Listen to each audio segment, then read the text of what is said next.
రక్షకుడును యేసుక్రీస్తు ప్రశస్తమైన నామమున ఈ ఉదయకాల వేళ మీకు శుభములు చెబుతూ వస్తున్నాం. ప్రభు యొక్క స్వరాన్ని వినడానికి రూతు గ్రంథమైన పరిశుద్ధ గ్రంథమైన బైబిల్లో నుండి రూతు పుస్తకంలో నుండి కొన్ని ప్రాముఖ్యమైన సంగతులు ఈ ఉదయకాల వేళ మన గమనాన్ని తీసుకుంటూ వస్తాం. రూతు పుస్తకం 1వ అధ్యాయము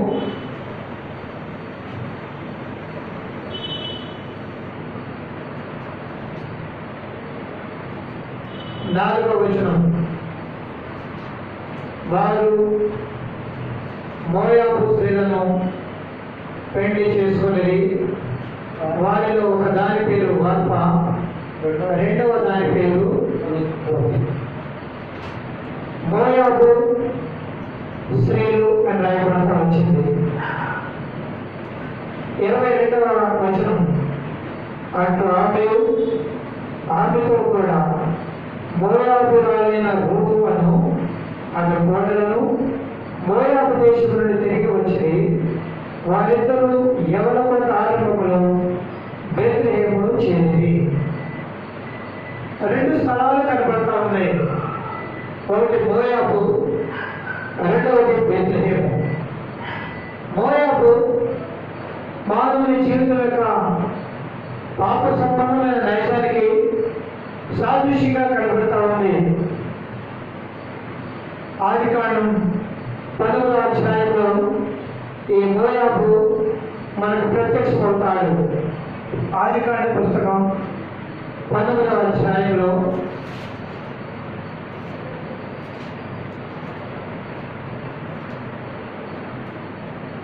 వచనము 37లో వారిలో పెద్దది కుమారుని కని వారికి మోయాబును పేరు పెట్టెను.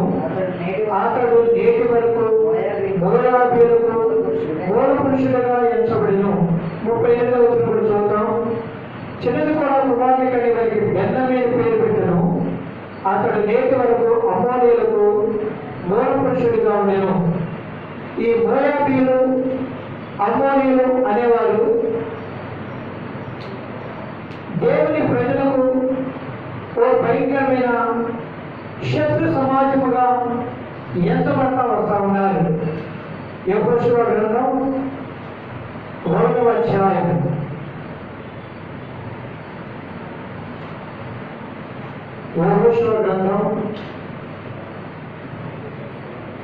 1వ అధ్యాయంలో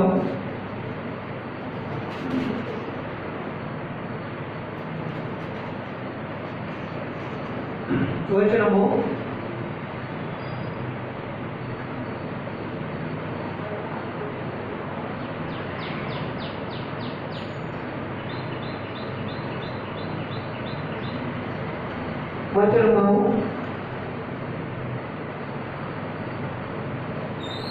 6 నిన్ను విడువను, నేను ఎడపాయను, ఎప్పుడూ కలిగి ధైర్యంగా ఉండవు.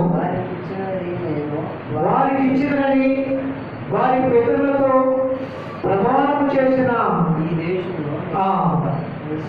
నిశ్చయముగా నీవు ఈ ప్రజల స్వాధీనము అంటే ఒక స్వాధీనం చేసుకోవడానికి వెళ్ళవలసిన దేశముగా మనకి కనబడతా ఉంది. అది స్వాధీనం చేసుకోవడానికి అది ఒక భయంకరమైన శత్రురాజ్యం. నిర్గమాకాండలో కూడా చూస్తాం. నిర్గమాకాండ పుస్తకం 3వ అధ్యాయంలో నిర్గమాకాండ పుస్తకం 3వ అధ్యాయము వచనము 17. ఐగుప్తు బాధలో నుండి పాలుతేళ్ల ప్రజలు దేశములకు అనగా కనానీయులు, హిత్తీయులు, అమోరీయులు, పెరిజ్జీయులు, హివ్వీయులు, యెబూసీయుల దేశమున్న దేశములకు మిమ్మను రప్పించినని వారితో చెప్పుము. ఈ హివ్వీయులు, హిత్తీయులు, పెరిజ్జీయులు, యెబూసీయులు వీరందరూ కూడా మోయాబీలు, అమ్మోనీయులు వీరందరూ కూడా దేవునికి శత్రువులుగా ఉన్నటువంటి జనాంగమే.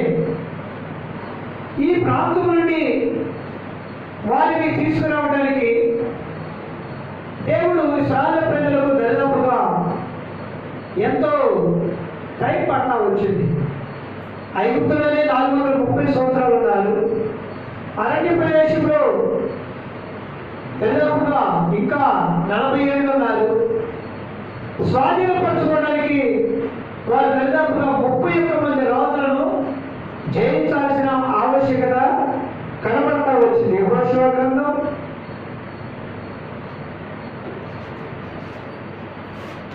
12వ అధ్యాయము 8వ వచనంలో చూస్తే మన్యములోను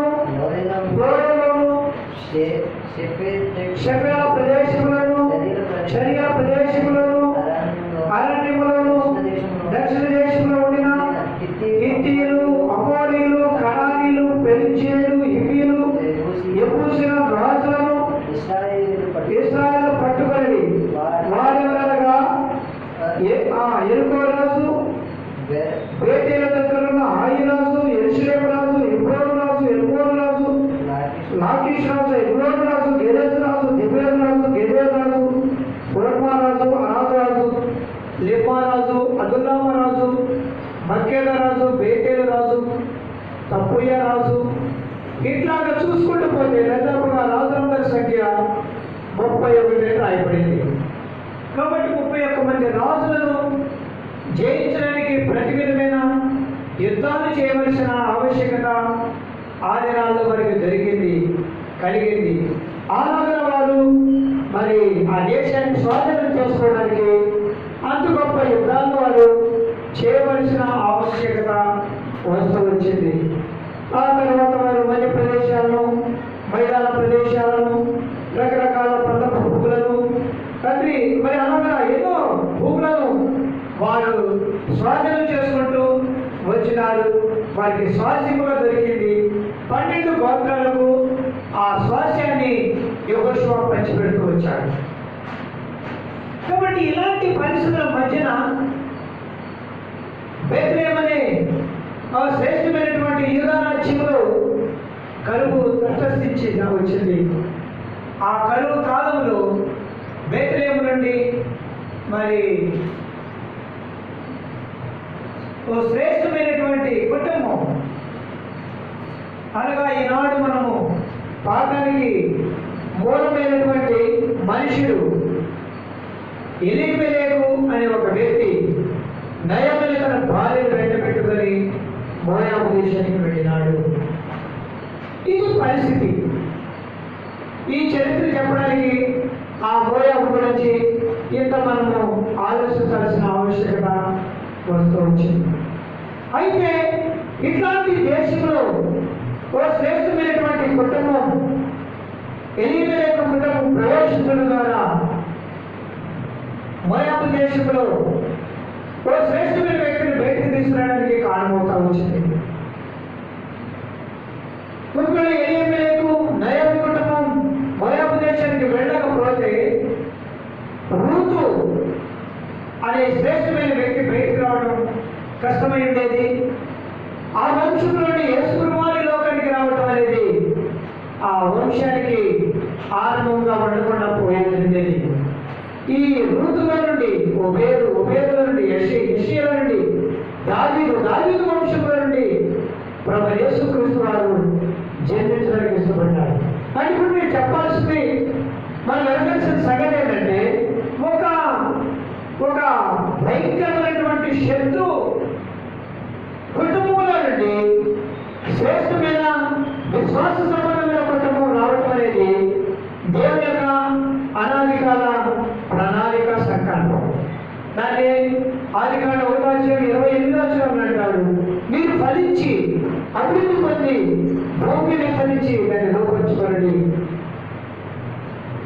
దాని ఉద్దేశం ఏంటంటే మనం ఫలించాలి, మానవుడు ఫలించాలా, అది కూడా ఆత్మీయంగా ఫలించాలా, అది కూడా రక్షణ వదిలిపెట్ట ఫలించాలా. ఏ మానవుడైతే పాపంతో మోయాబులాగా, అమ్మోనులాగా, శరీరముని నివాసులాగా రకరకాల శత్రువుగా పాపిగా మార్చబడ్డాడు, అదే వంశంలో నుండి, అదే మానవుల నుండి ఒక విలువైనటువంటి రక్షణార్థమైన జీవితాన్ని ఇవ్వాలనేది దేవుని యొక్క సంకల్పం. ఆ హేతు చేతనే పడిపోయిన మానవుల్లో నుండి పరిశుద్ధుడైన దేవుడు యేసుక్రీస్తు వారి లోకానికి రావడానికి ఇష్టపడినాడు. ఆ వంశానికి మూలమైనటువంటి వ్యక్తులు పలువిధాలుగా ఉన్నారు. పలువిధాల సంబంధమైన పాపంలో పడిపోయిన సైతం దేవుడి వారికి కనికరించి లేపుకుంటూ ఒక శ్రేష్టమైన జనాంగాన్ని లోకానికి ఇవ్వడానికి ఇష్టపడుతూ వచ్చినాడు.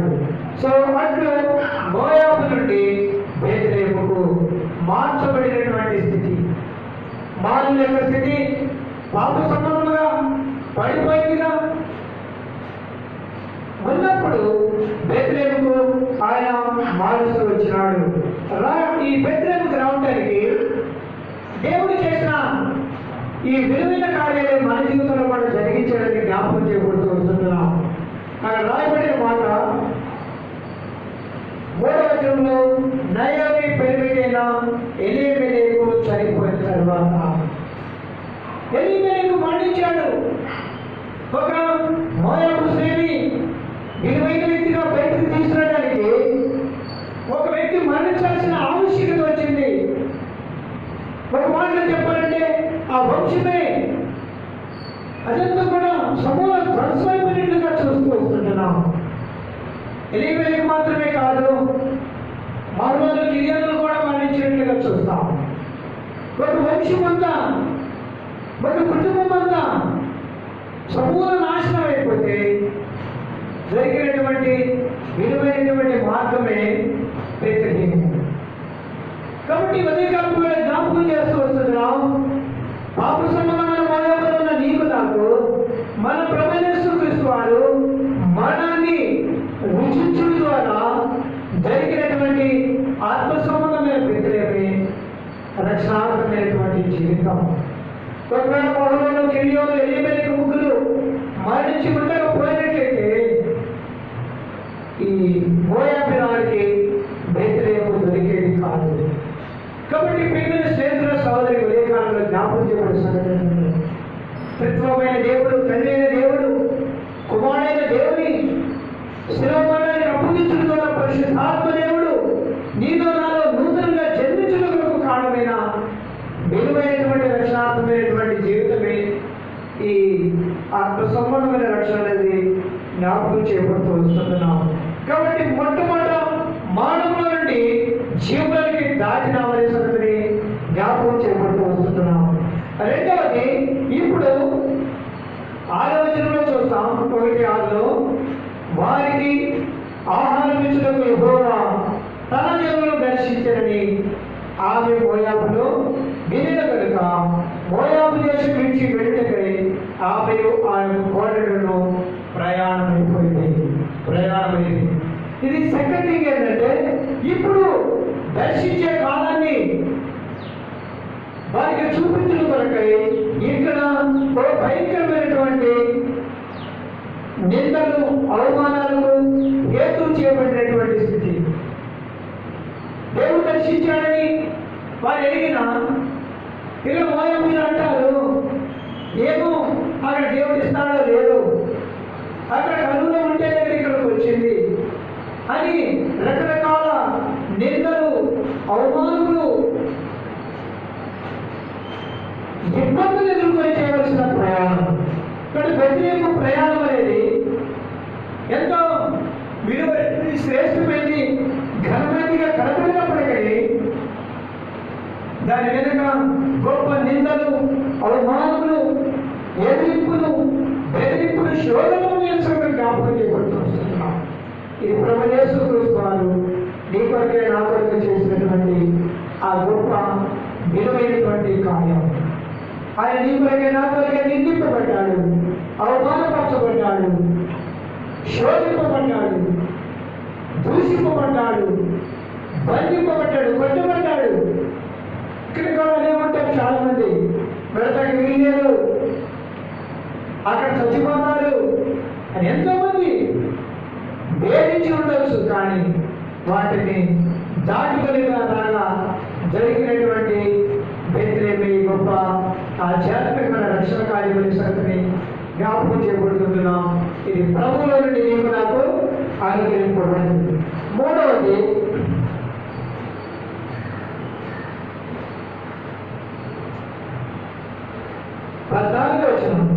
వారు ఎరిగేటి ఏడవక ఓర్పాత అత్తను ముందు పెట్టుకునేను, రోజు ఆమెను హత్తుకున్నాను. ఓర్ప వెళ్ళిపోయింది, రోజు హత్తుకుంది. ఇది ఒక ఆధ్యాత్మికమైనటువంటి ఒంటరితనంలో నుండి ఎక్కువగా మార్చబడడానికి హేతువైనటువంటి బెత్లెహేము రక్షణ జ్ఞాపకం గుర్తుకొస్తున్నాం. ప్రభువైన యేసుక్రీస్తు వారు ఒంటరిగా రాయబడింది. ఆయన నేను ఒంటరిగా ద్రాక్షాగాలిగా తొక్కిదని జనముల్లో ఎవడను నాకు సాటి లేరు తోడు లేదని ఆయన గురించి ప్రవచనాత్మకంగా రాయబడింది. యెషయా-గ్రంథంలో రాయబడిన వారు ఒంటరైన వాడు 10 వందల రాయబడింది. ఆయన ప్రభువైన యేసుక్రీస్తు వారు లోక రక్షకుడుగా దేవాది దేవుడిగా ఒంటరిగా ఈ లోకానికి రావడానికి ఇష్టపడి ఆయన ఈ క్రూరమైన శిలువను, ఈ ఘోరమైన మరణాన్ని, ఈ ఘోరమైన నింద అవమానంలో భరించడానికి ఇష్టపడినాడు.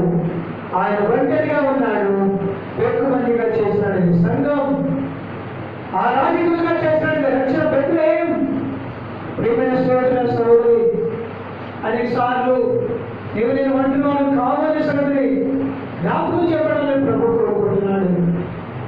ఆయన సర్వలోకానికి నీతిమంతులు ఖర్జూర వృక్షమైన మరుగుదలన్నట్లుగా లెబనోను ఎదుగుతున్నట్లుగా సార్వత్రిక సంఘాన్ని లోకానికి అనుగ్రహిస్తూ ఇచ్చినాడు. కాబట్టి స్నేహితుల సహోదరి, ప్రభువైన యేసుక్రీస్తు వారు ఒక్కడే సిలువలో మరణించిన వారు, ఒక్కడే సమాధి చేయబడిన వారు, ఒక్కడే తిరిగి లేచిన వారు. ఎక్కువ మందిలో నిన్ను చేర్చుతాయన దయాపూర్వకమైన సంకల్పంలో చేసినాడు. ఇది బెత్లెహేము ఆరాధన జ్ఞాపకం చేయబడుతూ వస్తున్నాం.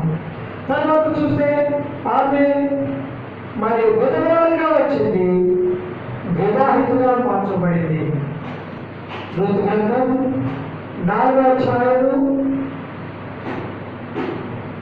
5వ వచనంలో చనిపోయే వారి పేరిట బోయజు, నీవు నయోమి చేతులు నా పనులు సంపాదించగలవునా, చనిపోయే వారి పేరిట శాస్త్రం స్థిరపరచినట్లు చనిపోయే వారి భార్య రూతును మోయాబురాన్ని సంపాదించాలని చెప్పాడు. తర్వాత చూస్తాం 8వ వచనం, ఆ బంధువులు నీవు దాన్ని సంపాదించిన ప్రయోజనం చెప్పి తన చెప్ప తీయగా. 9వ వచనం, బోయజు ఎలేమెలకు కలిగినది యావత్తును, కిల్యోనుకును మొహలకు కలిగిన యావత్తును నయోమి చేతులను సంపాదించిందని నేను అన్నందుకు మీరు ఈ తరపున సాక్షులై ఉన్నారు. 10వ వచనం ఆఖరి భాగంలో రాయబడింది, నేను మహలోను భార్య రూతును మోయాబురాన్ని సంపాదించుకొని పెళ్లి చేసుకుంటున్నాను. విధవరానికి వివాహితగా మార్చబడ్డాడు, స్వాస్థ్యం లేదానికి స్వాస్థ్యముగా చేయబడ్డాడు, నిరాధారమైన వ్యక్తికి ఆధారం కలుగుతాడు.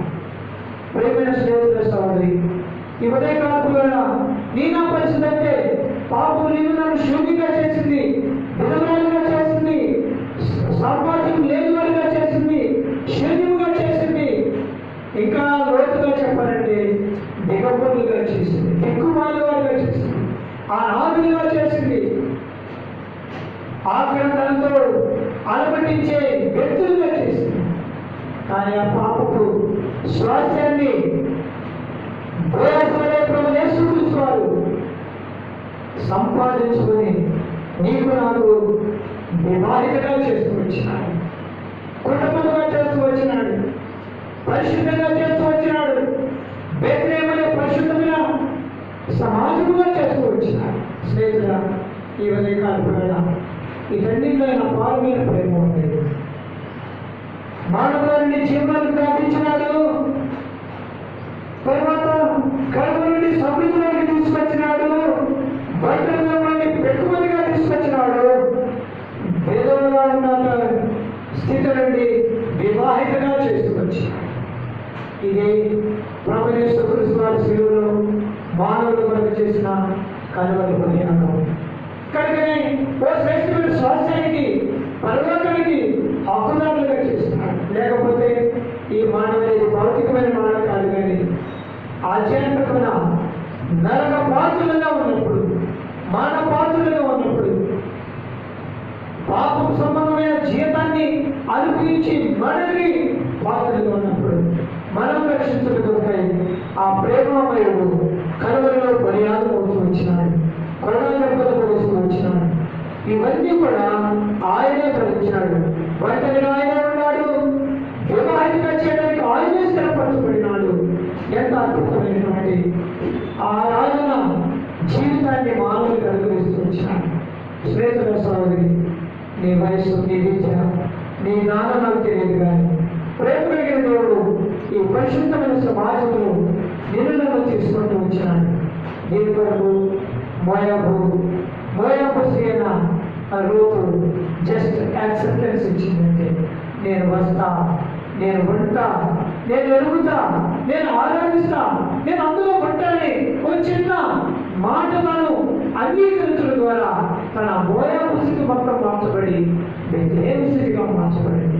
పాప సంబంధమైన మన జీవితానికి పరిశుద్ధ స్థితిగా మార్చబడింది. సమాజముగా, సంఘముగా, దేవుని స్వాస్థ్యముగా, దేవుని రాజ్యముగా మనం చేపడుతూ వచ్చినాం. ఎంత ప్రేమ! ఇది అగాపే ప్రేమ, ఇది కలువరి ప్రేమ, ఇది మార్పు చెందిన ప్రేమ. స్నేహితుల సౌకర్య కాలంలో ఆ ప్రేమమైన యొక్క ప్రేమకు నీవు కూడా పాత్రుడుగా, పేదవాళ్ళగా ఎంచబడాలనుకుంటే ఈ ఉదయకాలపు వేళ ఆయన కలువరి రక్తాన్ని ఆశ్రయించి, యేసు రక్తం ప్రతి పాపం నుండి కలిగి మనల్ని పవిత్రంగా చేస్తాము. ఇట్లా కడగబడిన వారి ప్రభుని యుగాలని నిత్యత్వంలో ఆరాధిస్తున్నారు. పూర్వకులు కూడా ఆరాధిస్తూ ఉన్నారు. చెప్పని శక్యములు మహిమాయత్తుల సంతోషాన్ని అనుభవించడమే కాదు, కుటుంబం దినదినము ఆశీర్వాదంతో నడిపింపబట్టు కూడా చూస్తూ వస్తున్నారు. కాబట్టి అట్టి కృప, అట్టి అనుభవం నీకు నాకు పరిశుద్ధాత్మ దేవుడు ఈ ఉదయకాలపు వేళ అనుగ్రహిస్తుండగా మనం కూడా పొందిన వారమే నిత్యత్వము సంపూర్ణంగా మనము సిద్ధపరుచుకున్నాం. పరిశుద్ధాత్మ దేవుడు మనకు అలాంటి కృప అనుగ్రహించిన ఆమె.